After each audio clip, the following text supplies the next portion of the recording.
What's up guys, welcome back to Zander's Builds. If you like the content that I've been putting out and you find it helpful in any way, please consider liking and subscribing. In today's video, we are building a welding clamp. So this is the first video in a series of 4 videos I'm going to be making, where I'm going to be building 3 different types of welding clamps, and in the last video I'll be shooting out and seeing which one I find is the best. Enjoy the video.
I really hope some of you guys find this video helpful.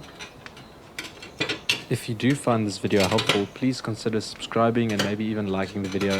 Leave a comment below if you think I could improve on something. Like I mentioned at the beginning of the video, this is going to be the first video in a series of 4 videos. So stay tuned for the next few videos of clamps and then the final video of me testing out all 3 of them together. Thank you so much for watching.